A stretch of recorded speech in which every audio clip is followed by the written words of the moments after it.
হতে পারে আপনি একজন জিনিয়াস, কিন্তু আপনি নিজেই তা জানেন না।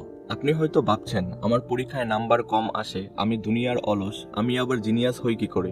কিন্তু জিনিয়াস মানে শুধু পরীক্ষায় ভালো নাম্বার আনা নয়।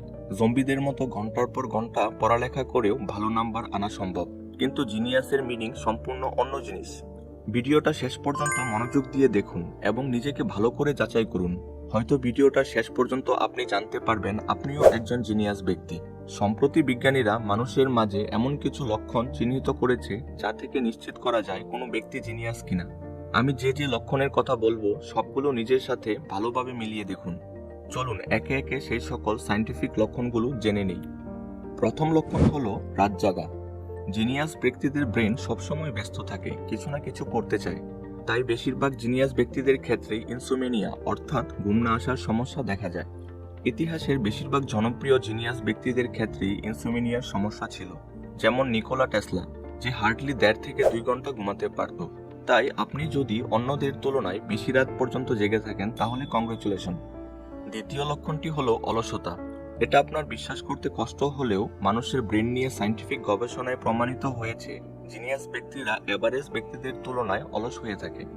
এর পিছনের বৈজ্ঞানিক ব্যাখ্যা হলো জিনিয়াস ব্যক্তিদের ব্রেন অন্যদের তুলনায় অধিক গতিতে কাজ করে থাকে, যার জন্য ক্লান্তি ও অলসতা চলে আসে, এবং জিনিয়াস ব্যক্তিরা যে কোনো কাজ শর্টকাটে করার চেষ্টা করে থাকে।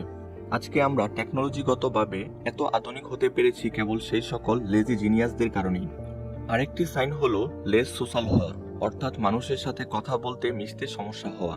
এই সকল বিষয় এভারেজ মানুষদের জন্য সাধারণ বিষয় হলেও জিনিয়াস ব্যক্তিদের ব্রেন কমপ্লেক্স হওয়ার কারণে তারা এটি সহজভাবে করতে পারে না।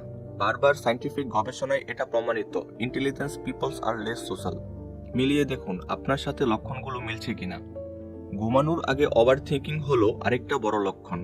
আপনার যদি শোয়ার সাথে সাথে ঘুমাতে সমস্যা হয় এবং আপনার ব্রেন অনেক বেশি ওভার থিঙ্কিং করে তাহলে কংগ্রেচুলেশন, আপনিও জিনিয়াস ক্লাবের একজন সদস্য। কারণ একজন জিনিয়াস ব্যক্তির ব্রেন কখনোই সাথে সাথে ঘুমের জন্য প্রস্তুত হতে পারে না। সাধারণত কেয়ারলেস মানুষদের ব্রেন এতটা অ্যাডভান্স হয় না, তাই তারা কিছু নিয়ে এত চিন্তা করে না। এজন্যই তারা শোয়ার সাথে সাথেই ঘুমিয়ে যেতে পারে। আরও একটি লক্ষণ হলো জানার আগ্রহ। সাধারণ মানুষদের জানার আগ্রহ খুবই সীমিত থাকে, কিন্তু সাধারণের থেকে বেশি বুদ্ধিমান ব্যক্তিদের জানার আগ্রহ অনেক বেশি।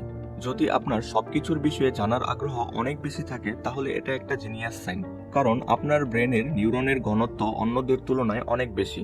তারপরের লক্ষণটি হলো নিজের সাথে কথা বলা। এখন কি ভাবছেন পাগলরাও কি জিনিয়াস? কিন্তু বিষয়টা সম্পূর্ণ ভিন্ন। নিজের সাথে কথা বলা সম্পূর্ণ ভিন্ন একটা বিষয়। সাধারণত জিনিয়াস ব্যক্তিরা সকল বিষয়কে অনেক গভীরভাবে বিশ্লেষণ করে এবং নিজের সাথে ডিসকাশন করে থাকে। জিনিয়াস ব্যক্তিদের ক্ষেত্রে এটা খুবই সাধারণ বিষয়। আপনি কি মাঝে মাঝে নিজের সাথে কথা বলেন? কমেন্ট করে অবশ্যই জানাবেন। আমি তো বলি, কিন্তু আমি জিনিয়াস কিনা সেটা জানি না। সবশেষ লক্ষণটি হলো নখের সাদা চিহ্ন। এটাকে অনেকে জিনিয়াস সাইন মনে করলেও বৈজ্ঞানিকভাবে প্রমাণিত কোনো বিষয় নয়। এটার সাথে জিনিয়াস হওয়ার কোনো সম্পর্ক নেই, তাই আপনার হাতে না থাকলেও চিন্তার কোনো কারণ নেই। মূলত নখের এই সাদা চিহ্নটি স্বাস্থ্যকর দেহের লক্ষণ। উপরের 6টি লক্ষণের সাথে আপনার কয়টি মিল রয়েছে কমেন্ট করে জানাবেন। যদি কমপক্ষে 4টিতে মিল থাকে তাহলে আপনি নিশ্চিত রূপে একজন জিনিয়াস। নিজের যোগ্যতাকে জানুন এবং জীবনে সফল হন। ভিডিওটি ভালো লাগলে চ্যানেলটি সাবস্ক্রাইব করে দিবেন। ধন্যবাদ।